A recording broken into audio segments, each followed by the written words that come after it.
He broke the most sacred law of war. By wearing the enemy's uniform, Private Daniel Cross signed his own death warrant before ever stepping onto the battlefield. It was December 1944, deep in the haunted forests of Belgium, where 800 American soldiers marched blindly toward a German ambush, their lives hanging by a thread. Cross's breath froze as he slipped through enemy lines, each step a desperate gamble in the icy dark. If caught, he wouldn't just die, he'd be executed as a traitor. Would you risk everything, even your honor, your life, your legacy, to save hundreds from certain slaughter? Or would you obey orders and let history judge your silence? December 20, 1944. The frozen claws of the Ardennes forest wrapped every branch, every bare bone of earth, in silence and ice. Amidst the trees, the American Second Battalion, 110th Infantry Regiment, prepared to move, 800 soldiers sharpening bayonets and cinching web belts in a makeshift camp, the air thick with breath and waiting. Captain Richard Wade hunched over a battered map inside a half-collapsed farmhouse, the last piece of shelter the battalion had before entering the unknown. Maps and orders all he had left. Wade's eyes moved between red pencil marks and the exhausted face of Private Daniel Cross, a Montana farm boy turned reconnaissance specialist, barely 23 and still carrying the kind of fear that felt new every night. 4 days prior, every scout Wade had sent vanished in the open.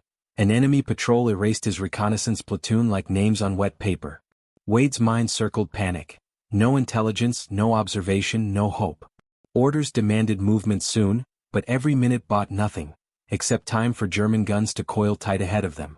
Cross stood in the supply tent, hands trembling as he held a heavy, blood-stiffened German uniform. Felled greatcoat, insignia, name tag, Hans Müller, 12th Volksgrenadier Division. Cross's German came from growing up in cold-hewn villages near Billings, good enough for the mission, not good enough to hide his accent under scrutiny. He wasn't a spy. He wasn't a hero. He was the only soul willing to gamble his life on an impossible calculation. One man's execution risk against 800 American brothers set to be slaughtered by the unseen. International law said wearing that uniform made him a traitor, a spy, a dead man the minute the Germans caught him. Outside, Wade and Cross faced off in the brittle cold, speaking in whispers meant to outlast the wind. Wade's voice caught between rage and resignation. "You want me to let you commit a war crime," Wade hissed. "If they grab you, it'll be over. No trial. No negotiation." Cross's answer was just numbers. 800 men, Captain. This is all I've got. It's math. Wade couldn't authorize the operation, couldn't bless the crime, but couldn't watch his battalion vanish for the sake of obedience. The plan was suffocatingly simple. Cross would slip across the frozen stream dividing lines, approach German positions from the east and pose as Müller.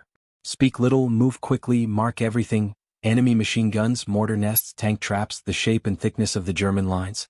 If he failed, Wade would pretend he'd never known him. Cross officially did not exist. Stripping off his American tags, Cross buried them in a canvas-lined pack and pulled on the German greatcoat. The uniform fit just well enough for the ruse. Boots oversized, collar stank of tobacco and iron. The pocket held identity papers and a dead man's fate. Wade met Cross one last time in the darkness, silent except for the shared glance. Trust, desperation, resignation. Wade handed him a folded map. "Mark everything. If you're not back by 0500, I move without you. No drama. Just business." Cross moved out under fading daylight, the forest swallowing him whole. Every boot crunch, every puff of frozen breath was a countdown to discovery. There were no lines, no warning signs, just enemy ground, identical trees, a hostile silence. He followed the stream north, heart pounding as he entered the shadow-bleak world of German territory, armed with nothing but fake papers and bone-grinding nerve. His first encounter was a test of everything. Camouflaged foxhole, 2 German soldiers, challenge barked in cold air. Cross answered with practiced accent, "Müller, sent to inspect lines before expected American attack." Permission granted. Relief was fleeting, anxiety sharpening into focus as Cross moved deeper. 6 more positions passed, the ruse holding, brief interviews, minimal exchange, always forward. Surveying the crossroads, Cross realized the scope of German preparations. Machine gun nests, tank-killing Panzerfausts, at least 200 enemy infantry. The Americans, if they moved as ordered, would enter a kill zone, casualties certain and near instant. Sun slipping behind black trees, Cross's luck ran thin. A patrol stopped him, questions pounded about his accent and home district in Munich. Suspicion flared, weapons drawn. Cross ran. Gunfire erupted, shouts chased him through a snow-choked ravine. The chase was life and death. Bullet snaps, the heavy German coat now a curse and protection both. He reached the American lines, caught between friend and enemy fire, a uniform that got him shot from both sides. He screamed identification in English. Barely survived. Dragged to safety, Cross stood before Captain Wade, breathless, eyes burning. Ambush. Machine guns. South Road, death. You need to act. Wade's finger hovered between radio and map, the fate of 800 men hanging by the thread of an illegal story. In the smoky black hours before dawn, Wade's tent was silent but for the sound of trembling hands. Cross's eyes burned with frostbite and fear, maps scrawled with urgent red marks, machine gun positions, tank traps, a numbers game that spelled death for anyone moving toward the South Road. He'd made it back by a miracle. But now Wade faced the impossible: believe Cross and break orders or obey and send 800 men to die. Wade called his senior staff together, faces ashen in lantern light. Some argued it was suicide. We have no proof. This was illegal. What if he lied? Others whispered defiance. Ambush is certain. If we move, we die. Every officer understood the stakes. Wade made his decision with a voice like gravel. We follow the warning. I'd rather face a court-martial alive than bury my men because I followed orders blind. He sent runners, cancel the South Road advance. Defensive positions. Be ready. Word spread like wildfire. Cross had returned from the dead, warning an ambush. Some soldiers called him a hero, others eyed him bitterly, knowing the punishment for wearing the enemy's coat. Wade put his reputation on the line, altering plans against command. Every moment was agony. Dawn broke cold, hard, and mean. The American battalion held position, seconds ticking away. From the tree line opposite came the crack of machine gun fire. German troops, frustrated at missing their prey, opened up in search of movement. It was confirmation. Cross's intelligence had saved hundreds before a single step was taken. Across the fog-wrapped hills, American artillery thundered. The Germans tried to advance, but the defenders, forewarned, held fast. What might have been a massacre became a standoff. Cross, clutching a canteen with shaking hands, watched as the near disaster unfolded in silence. Not everyone survived. Patrols probing the lines were caught in the crossfire, and the battle raged all day. But the main body was untouched by the planned ambush. Cross's illegal act was the difference between annihilation and survival. The moral reckoning came fast. Military police appeared at midday demanding accounts. Wade answered for his orders, blunt, firm, and unrepentant. I accepted responsibility for his actions. I chose to save my men. Cross was questioned for hours, how he got the uniform, what he saw, why he'd risked execution. He answered with simple truth: I did what no one else could. I'd do it again. News of the thwarted ambush spread through the division. Some called it a miracle. Others muttered about lawless tactics and consequences. Wade faced command review and potential discipline for breaking direct orders. Cross was confined to quarters as investigators assessed his fate.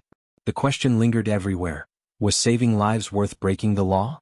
That afternoon, Wade sat alone with Cross, the camp eerily quiet after the storm. If they court-martial you, Wade rasped, I'll stand beside you. We did what we had to do. One day maybe someone will understand. Cross just nodded, haunted by the faces of the men he'd saved, and by the knowledge that no honor was without cost. As night fell, the battalion counted their dead, fewer than anyone expected, thanks to intelligence won at a terrible risk. Wade and Cross waited for judgment, knowing history would not be kind. But in those loneliest hours, surrounded by the living, haunted by the almost dead, their only answer was the cold truth. Sometimes you break the rules to save the world you love. Days after the near massacre, the American camp was a hive of whispers and hard stares.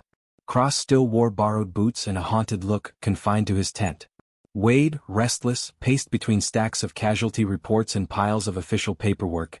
Each morning brought a new round of questions from division command and military lawyers. The investigation went deeper than anyone expected. Military police pored over every detail, interrogated witnesses, and examined the German uniform, its bloodstains and bullet holes now a chilling artifact of survival. Cross told his story again and again, how he risked everything for a chance to save his brothers, how every shiver in the German coat felt like condemnation. The officers charged with reviewing Wade's decision were torn. Was it a clear violation of international law, or did necessity justify the means? The Hague Convention was unequivocal. Any soldier found in enemy uniform was to be executed as a spy. But could anyone really call Cross, or Wade, a traitor after what they'd done? Quiet arguments broke out in mess tents and icy corridors, the logic and the emotion of war colliding in unresolvable knots. Cross became a symbol in the camp, a rallying point for the men he'd saved, an uneasy presence for the purists who saw only rules violated and traditions betrayed. Some soldiers saluted him out of sly respect. Others looked away, unwilling to face the truth that war sometimes demanded impossible choices. Cross tried to keep to himself, but rumors flew. He's a hero. He'll hang for it. Would you have done the same? Wade faced his own storm. Every decision he made was scrutinized. Higher command called for discipline but couldn't ignore the results. An entire battalion saved by an illegal act. Wade argued his case before a review board, refusing to apologize. His testimony was blunt. I chose survival over obedience. If that's a crime, so be it. He cited history, generals who bent the rules, desperate men forced to gamble with their lives. Near the end of the week, a public confrontation erupted at the edge of the camp. An officer from division headquarters, uniform starched and spotless, challenged Wade and Cross in front of assembled troops. You risked all our reputations for one doomed gamble. Law exists for a reason, he shouted. Wade, battered by sleepless nights, answered without flinching, laws save lives in theory. Cross saved lives in fact. The crowd fell silent. In that moment the debate crystallized: law versus necessity, order versus survival, honor versus reality. Memories of the ambush that never was hung over every face. Cross felt the weight not only of what he'd done, but what it meant to everyone watching. The review board finally delivered its verdict. Wade would receive a letter of reprimand, Cross would be reassigned to non-combat duties for the remainder of the campaign. Their actions, though officially condemned, were unofficially praised.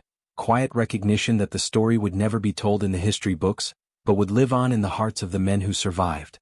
As Cross packed his gear, preparing for the long march home, Wade pulled him aside. You did something no one else would dare. That'll matter when all this is over, even if no one says it out loud. Cross nodded, carrying away both the price and privilege of saving lives through impossible choices. Cross's reassignment sent him far from the front, away from the icy woods and burnt-out farmhouses that had defined his war. He wore his American uniform again, but the German coat haunted his dreams, a lingering weight he couldn't shake, stitched with the memory of risk and salvation. In supply depots and aid stations, whispers followed him. That's the one who saved the battalion. The salute of survivors mattered more than any medal denied. Wade, too, felt the cost with every order he signed, every letter home about men lost or saved. The reprimand stung, but it was survivable, a paper punishment, not the final chapter he'd feared. Yet the experience changed him. He became careful with orders, wary of absolutes. His courage was steadier, stripped of illusions about war's clean lines. Victory in the Ardennes did not erase the gray stains of wartime choices. The survivors of Cross's battalion returned home mostly whole, carrying a story they struggled to share. The official record listed averted disaster and casualties lighter than expected, but the real narrative, fear, gamble, forbidden valor, lived in the tight-lipped recollections of those who'd marched behind Cross's ghost. Years passed. Cross built a quiet life, doing mechanic work, raising a family, never seeking recognition. He knew what it meant to break rules for the greater good, and the tension between law and necessity echoed in every hard decision he made. Some nights, he'd run his hands over old medals, wondering about the one risk unspoken, the act that saved so many but which would never be honored. Wade devoted his post-war years to teaching young officers, insisting they study not just tactics but the moral complexities of command. He retold Cross's story in secret, each time ending with a question that defied easy answers. Was it right to break the rules?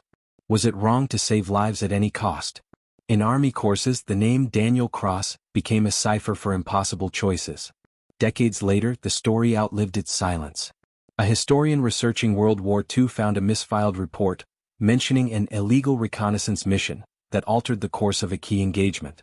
The classified files were finally declassified, and the tale of Cross and Wade resurfaced, not as condemnation, but as celebration of courage tangled with ethical ambiguity. A monument stands in the Ardennes today, honoring the men who survived the winter assault. Cross's name is carved in small letters with the words, "He risked all so others might live." Soldiers visit, families weep, and one old man stands quietly, knowing every carved letter is a battle not just against enemies, but against the cold laws that sometimes demand the impossible. History does not absolve or condemn, it simply remembers. And sometimes, the deepest legacies are those written in the hearts of those who survived, by the hands of those who dared.